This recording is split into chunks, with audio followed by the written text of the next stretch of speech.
Hi Selma, here's the feedback for the question 5 on the paper 2 that you did recently. Now, as this is writing an article for a broadsheet newspaper, you needed to start off with a good heading. So a good way of doing your heading would be a rhetorical question, or using alliteration or exclamatory to really draw the reader in. However, when we move on to look at what you have written, you started off with a good strong statement setting out your opinion. Say, I disagree with the people who think homework has no value. And a nice short statement here, I think homework has value. And then you've gone on to introduce your second paragraph using a discourse marker firstly, so that's really good. And you've given reasons why you think students should do homework. It helps them take responsibility, which is a good point. And you've also said that it shouldn't be too much because it's important that they do have time to relax. But it's the responsibility of taking responsibility for the homework gives them the skills to how to plan their free time. So that is a good point. Then you've moved on to your next paragraph and used another discourse marker secondly. So again, that's really good.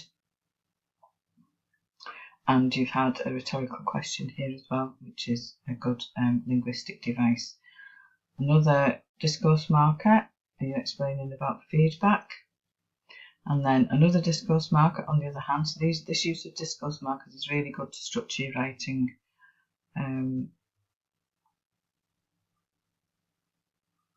So you're going on to say that it shouldn't be too much homework, it should just be a way to motivate and support students.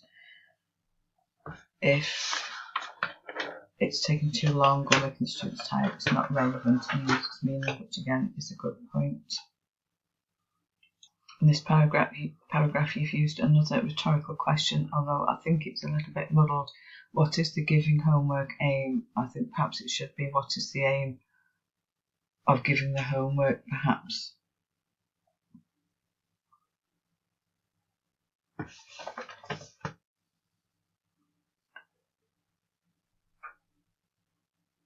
And then you've continued giving your reasons why homework should be used. And then you've come to your final conclusion where you say it should be short and simple without semicolon here. Students need to feel good and enjoy it when they're doing their homework. It'll help them to realise that they need to put more effort into their learning. So that's a good concluding paragraph there, so well done. If we look at the mark scheme for the content and organisation part of your writing, we start off looking at the upper level 2 band. So some sustained attempt to match register to audience. Well, you've been aware of your audience all the way through and you have used the right tone and register. And then some sustained attempt to match purpose. Again, you've understood what the point of your activity was. And conscious use of vocabulary with some use of linguistic devices. Well, I think you have been aware of the vocabulary that you've been using. We could have done with a few more linguistic devices. You've used rhetorical questions and you've used a 3 or a triplet here where you've said one of the most important things for students is to feel confident, 1, happy, 2, and to live healthy. So that's a good use of a linguistic device there.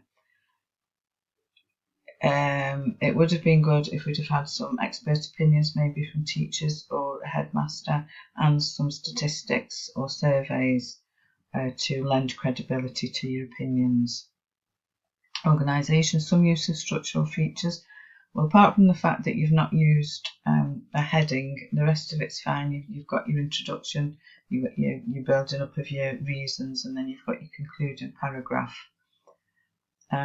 Increase in variety of linked and relevant ideas. Well, you've raised several different ideas within your writing, and some use of paragraphs and some use of discourse markers. We have used paragraphs and you've made good use of discourse markers.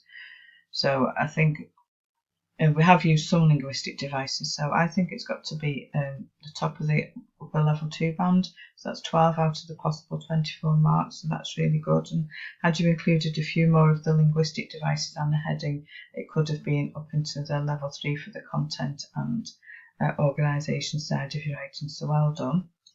So if we move on to the technical side of your writing and have a look at the mark scheme. So sentence demarcation is mostly secure and sometimes accurate.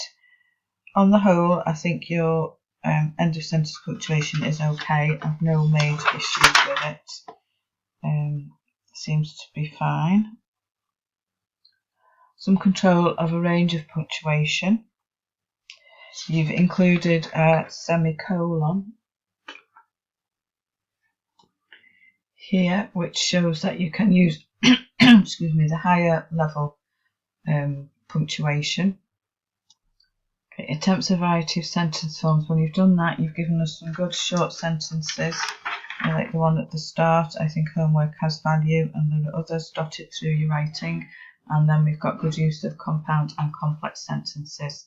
Some use of standard English with control of agreement.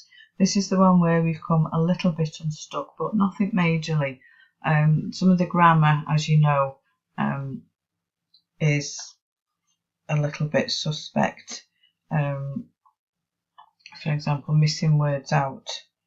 So here, of course, it is important for students to relax in their free time, but by taking responsibility for homework, they can learn how to plan their free time. And I think there's still some confusion when you need to add S's. So thirdly, some students need more feedback. So it's got to be plural there, and then it doesn't need the S on here. A similar one is here, schools. Doesn't need the S on there because you're talking about school hours are very long, so it would just be school.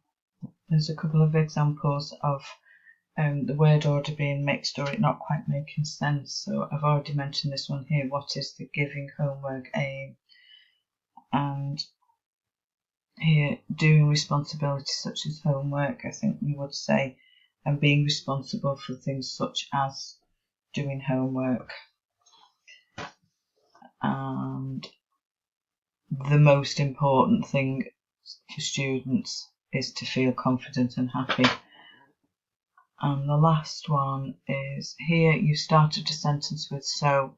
So is a conjunction and it joins sentences together. We don't start sentences with so. I know we do in speech, but when you're writing, we don't. So it either needs to be part of the same sentence or the full stop and made it a completely new sentence without the use of so.